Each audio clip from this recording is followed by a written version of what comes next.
اٹھنے سے لے کر شام کو سونے تک، دنیا میں آپ کے آنے سے لے کر موت تک کے زندگی کے ہر قدم پر اس دین کی تابعداری کرنا اور اپنے آپ کو اللہ کی رضامندی تک پہنچانا، یہ ہے اس دین کا مقصد۔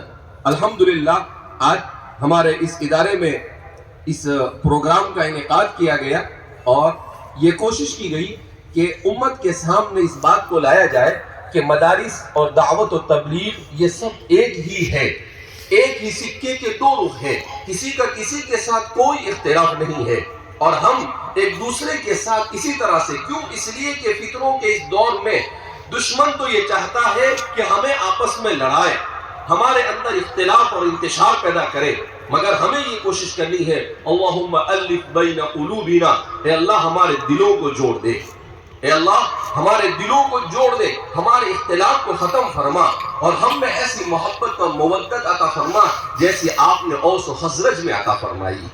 اوس اور خزرج ایک زمانے میں جان کے دشمن تھے، جنگ بعاث ہوئی ان کے درمیان، 12 سال تک ایک ہی جنگ دو خاندانوں کے درمیان چلتی رہی، مگر رسول اللہ صلی اللہ علیہ وسلم کے مدینہ آنے کے بعد سب سے بڑا کام جو آپ صلی اللہ علیہ وسلم نے کیا وہ کیا ہے؟ قرآن کریم نے خود اس کو بیان کیا۔ کیا کیا وہ؟ الف بین قلوبہم، کہ اللہ رب العزت نے ان کے دلوں میں جوڑ پیدا کر دیا۔ انبیاء کرام علیہ السلام کے جس مشن کو لے کر ہمارے یہ ساری کے ساری تحریکات چل رہی ہے، اس کا مقصد جوڑ ہے، کسی طرح سے امت کو جوڑا جاوے۔ الحمدللہ ہم بہت ہی خوش قسمت ہے کہ اللہ رب العزت نے ہمیں فجر کے بعد بابرکت وقت میں ایک بابرکت مقصد کے ساتھ بابرکت مجلس میں یہاں پر جمع ہونے کی توفیق مرحمت فرمائی، اور وہ ہے حفظ قرآن کے ختم کی مجلس، جس میں اس ادارے کے جامعہ محمدیہ بارہ بانکی کے کتنے طلبہ حافظ ہو رہے ہیں؟ 12 باولی کتنے؟ 31 طلبہ ماشاءاللہ حفظ قرآن سے آراستہ ہو رہے ہیں۔ قرآن کریم یہ چونکہ ایمان اور اسلام کی تمام چیزوں کی حفاظت کی بنیاد ہے۔ قرآن کریم کے بارے میں اللہ نے کیا کہا؟ اِنَّا نَحْنُ نَزَّلْنَا الذِّكْرَ وَإِنَّا لَهُ لَحَافِظُونَ، کہ ہم نے اسے نازل کیا اور ہم ہی اس کے محافظ ہیں۔ تو اللہ رب العزت نے اس کی حفاظت کا انتظام کیسے کیا؟ اللہ رب العزت نے اس کی حفاظت کا انتظام اس طور پر کیا کہ اس کے یاد کرنے کو امت کے لیے آسان کر دیا۔ 750 صفحے کا قرآن ایک ایسا بچہ یاد کر لیتا ہے جس بچے کو ایک لفظ بھی عربی زبان سمجھ میں نہیں آتی ہے، ایک لفظ عربی زبان کا نہیں سمجھ میں آتا ہے، مگر وہ صرف قرآن نے یہ کہا وَلَقَدْ يَسَّرْنَا الْقُرْآنَ لِلذِّكْرِ فَهَلْ مِن مُدَّكِرٍ، ہم نے قرآن کریم کو آسان کیا، ہے کوئی جو اس سے نصیحت کرے، ہے کوئی جو اسے یاد کرے۔ اسی لیے امت میں ایسے لوگ پیدا ہوئے کہ جنہوں نے قرآن کریم کے اوپر محنتیں کی اور قرآن کریم کو یاد کیا۔ الحمدللہ آپ کے اس ادارے سے اب تک کے تقریباً 700 سے زیادہ بچوں نے قرآن کریم کا حفظ مکمل کیا ہے مختصر سے عرصے میں۔ تو یہ اللہ رب العزت کا بڑا احسان اور اکرام ہے۔ قرآن اللہ کی کتاب ہے، امت کو اپنے ایمان اور اسلام کو بچانے کے لیے قرآن کے ساتھ جوڑنا یہ ضروری ہے۔ میں اپنے اکثر بیانوں میں کہتا رہتا ہوں کہ حضرت علی رضی اللہ تعالیٰ عنہ فرماتے ہیں کہ ایک موقع پر نبی کریم صلی اللہ علیہ وسلم نے صحابہ سے کہا کہ ایک زمانہ میری امت پر آنے والا ہے جس میں بے شمار فتنے ہوں گے، اتنے فتنے ہوں گے کہ ان فتنوں کا مقابلہ کرنا مسلمان کے لیے آسان نہیں ہوگا۔ حضرات صحابہ کرام رضوان اللہ تعالیٰ عنہم اجمعین نے فوراً سوال کیا وَمَا الْمَخْرَجُ مِنْهَا يَا رسول اللہ، اللہ کے رسول صلی اللہ علیہ وسلم ان فتنوں سے کیسے بچا جائے، اس سے نکلنے کی تدبیر کیا ہوگی؟ قربان جائیے ان صحابہ پر جنہوں نے کتنا پیارا سوال کیا۔ کیا کہا کہ اللہ کے رسول صلی اللہ علیہ وسلم ان فتنوں سے کیسے بچیں گے؟ حضور نے فوراً جواب دیا کتاب اللہ فیہ نبأ من کان قبلکم، کہ کتاب اللہ کے ذریعے سے تم اپنے آپ کو فتنوں سے بچا سکو گے۔ اس میں آدم علیہ نبینا علیہ السلام سے پہلے سے لے کر قیامت تک کی تمام کے تمام تفصیلات کو اللہ رب العزت نے ذکر کر دیا ہے۔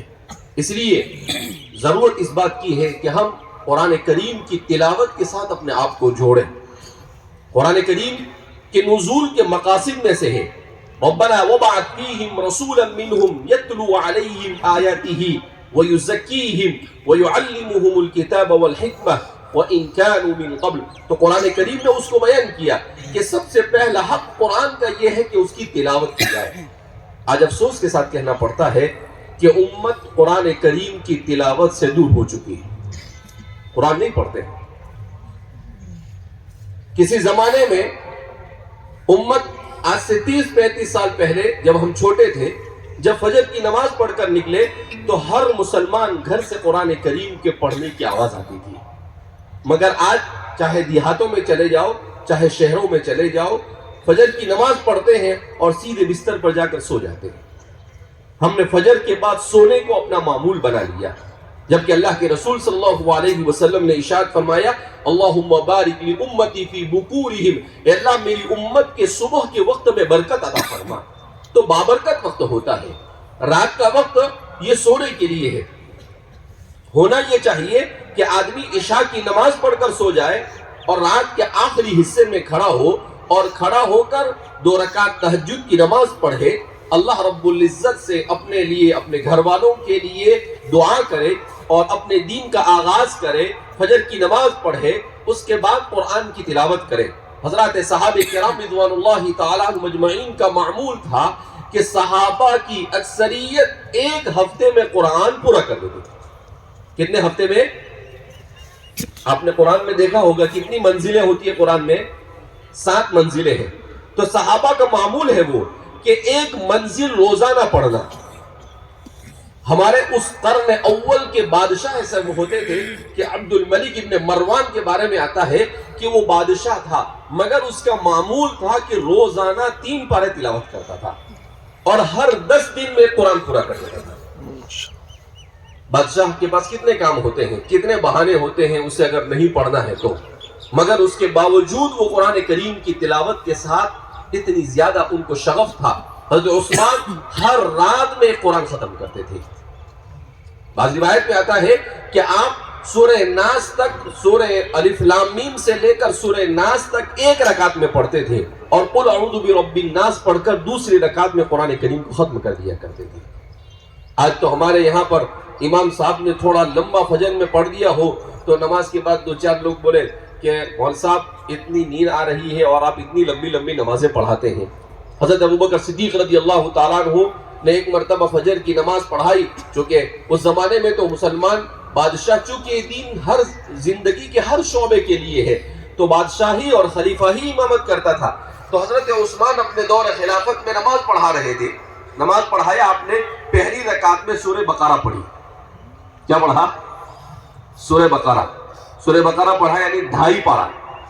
کتنا پڑھا؟ دوسری رکعت میں سورہ آل عمران پڑھی یعنی کتنا؟ 1.25 پارہ۔ کتنا پارہ پڑھا؟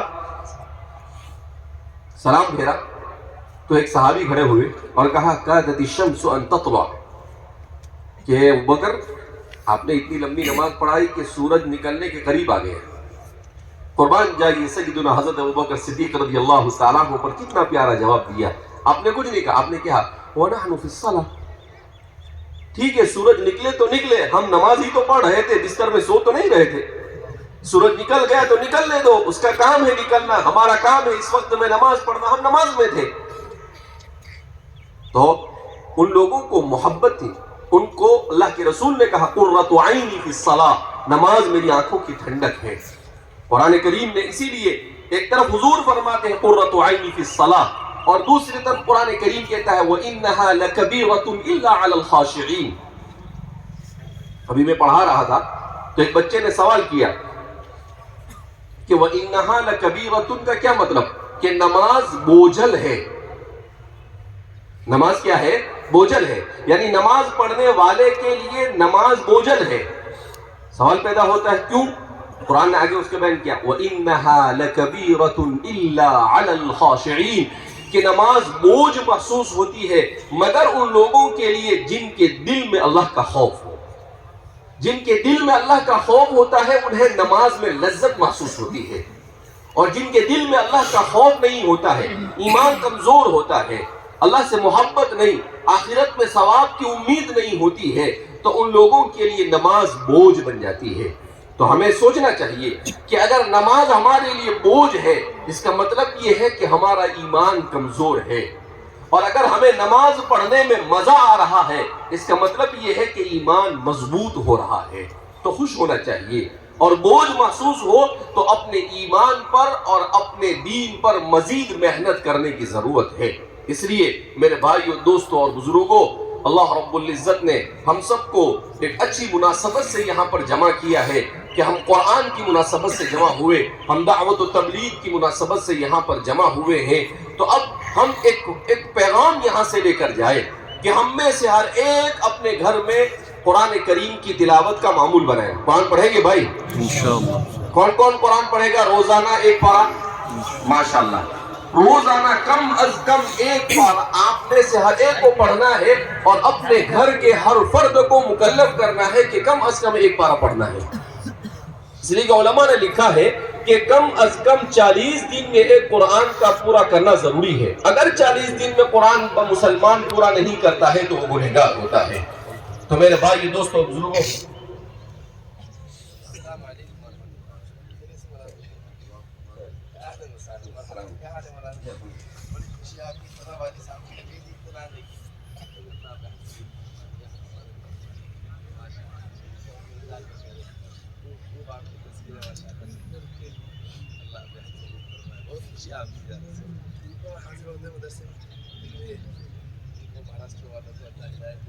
چار پانچ بیان دن میں کروایا صبح سے لے کے شام تک باندھا ہوا ہے، ایک منٹ میں ابھی مجلس بیچ میں چھوڑ کر آئے۔ بڑی